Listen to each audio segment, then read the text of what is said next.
nation. Over the past 20 years,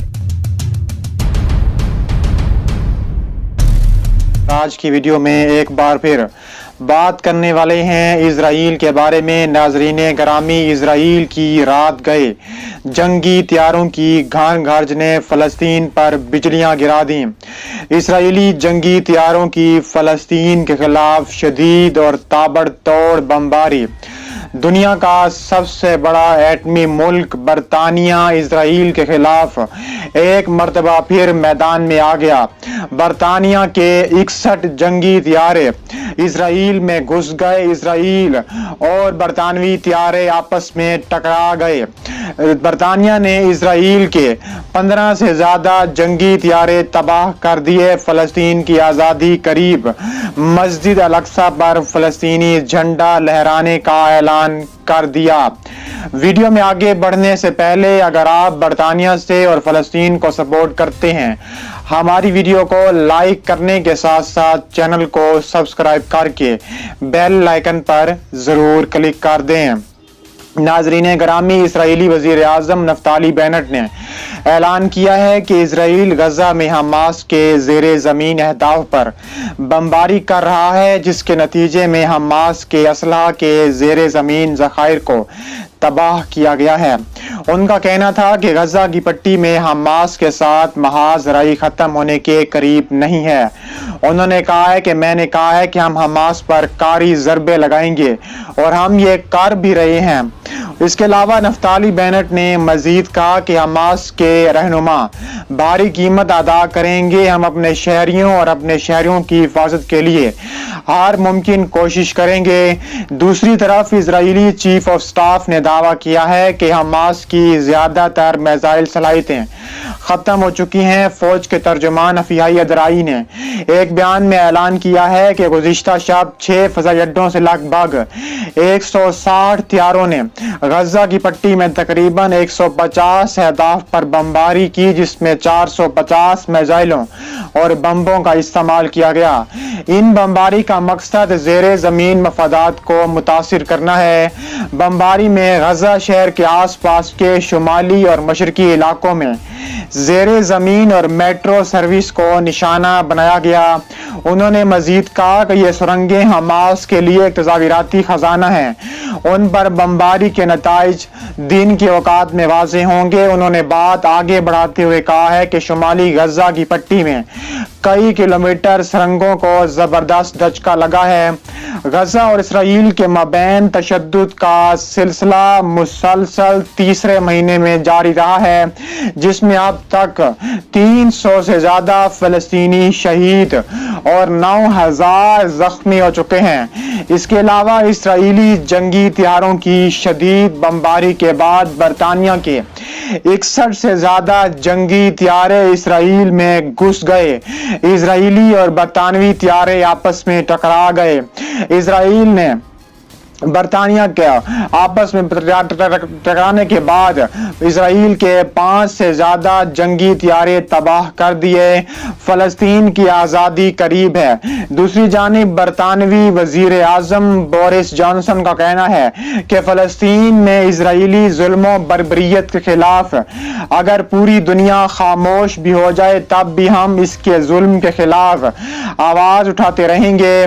برطانوی وزیر اعظم نے اپنی پارٹی کے نمائندوں سے بذریعہ ویڈیو کانفرنس ملاقات میں مزید کہا کہ شامی سرحد کے قریب جس طرح ہم نے دہشت گردوں کا راستہ روکا، اسی طرح مسجد الاقصی کی جانب بڑھتے ہوئے ہاتھوں کو ہم کاٹ ڈالیں گے۔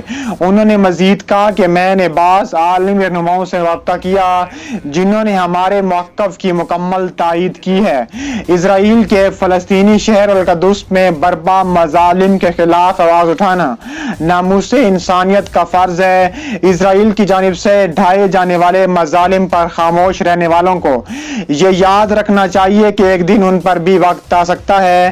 برطانوی وزیر اعظم بورس جانسن نے کہا ہے کہ القدس مسلمانوں کے ساتھ ساتھ ہمارے مسیحیوں اور یہودیوں کے لیے بھی مقدس مقام ہے، جہاں اسرائیل نامی دہشت گرد ریاست نے انسانیت سوزی کی تمام حدود پار کر لی ہیں۔ میں اقوام عالم سے مطالبہ کرتا ہوں کہ وہ بلا امتیاز متحد اسرائیلی جہریت کے خلاف متحد ہو جائیں۔ دوسری جانب اسرائیل کی جانب سے غزہ کی محصور پٹی کے مختلف علاقوں پر فضائی حملوں کا سلسلہ مسلسل چھٹے روز بھی جاری ہے، جس کے نتیجے میں خواتینوں، بچوں سمیت جاں بحق افراد کی تعداد 132 ہو چکی ہے۔ غیر ملکی نشریاتی ادارے کے مطابق امریکی اور عرب سفارتکاروں کی جانب سے کشیدگی کے خاتمے کے مطالبات کے باوجود اسرائیلی جنگی جہازوں کے غزہ پر فضائی حملے جاری ہیں۔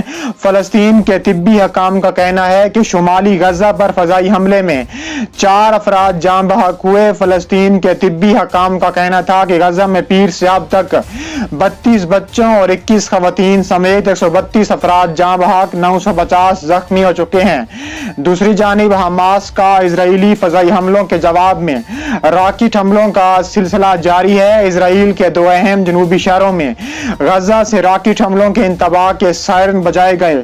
اپارٹمنٹ بلڈنگ پر گرنے والے اسرائیلی بموں کے پھٹنے سے کھڑکیوں کے شیشے ٹوٹ گئے، دروازے اکھڑ کر دور جا گرے، کنکریٹ کی دیواریں ٹکڑے ٹکڑے ہو کر اس طرح نیچے زمین پر جا گری کہ ان کا ملبہ دور دور تک جا گرا تھا۔ ام ماجد الرئیس چیخ رہی تھیں اور اس کوشش میں تھیں کہ ان کے بچے محفوظ رہیں۔ غزہ پٹی کے فلسطینیوں اور اسرائیل کے مابین موجودہ خون ریزی 2014 کی جنگ کے بعد سے اب تک کی شدید ترین سب سے ہلاکت خیز کشیدگی ہے، جس میں انسانی جانوں کا ضیاع مسلسل بڑھتا ہی جا رہا ہے۔ ایسے میں الرئیس خاندان کی طرح بہت سے دیگر فلسطینی کنبے بھی ایک بار پھر وہی سوال پوچھ رہے ہیں جو کتنے سالوں سے وہ پہلے بھی اسرائیلی حکومت کے خلاف پوچھتے آئے ہیں۔ اس کے علاوہ یہ پورا علاقہ ایک چھوٹی سی جگہ ہے، بالکل جیل کی طرح۔ آپ کہیں بھی چلے جائیں آپ نشانے پر ہوں گے۔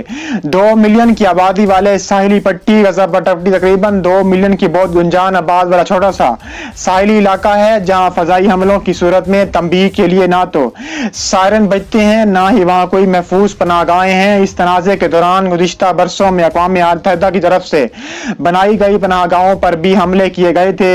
غزہ پر اسرائیلی بمباری بچوں سمیت 20 سے زیادہ افراد شہید کر دیے۔ گزشتہ 2 دنوں کے دوران غزہ پٹی کے علاقوں میں اسرائیلی فضائی حملوں میں 3 ایسی بڑی رہائشی عمارات کو منہدم کیا گیا جو ہاؤسنگ ٹاورز کہلاتی تھیں اور جن میں فلسطینی تنظیم حماس کے چند اہم دفاتر بھی موجود تھے اور چند اہم کاروباری دفاتر بھی وہاں پر موجود تھے۔ اور کچھ مقامی باشندوں کے مطابق ان ہاؤسنگ ٹاورز پر فضائی حملوں سے قبل اسرائیلی فوج نے چند تنبیہی فائر بھی کیے تھے، جن کا مقصد ان عمارات میں موجود افراد کو خوف زدہ کر کے وہاں سے نکلنے پر مجبور کرنا تھا۔ اور جنوں ہلاک شدگان بچے اور خواتین بھی اسرائیلی جنگی طیاروں نے اس گنجان آباد علاقے میں بغیر کسی وارننگ کے بلند و بالا رہائشی عمارات کو تابڑ توڑ نشانہ بنایا ہے۔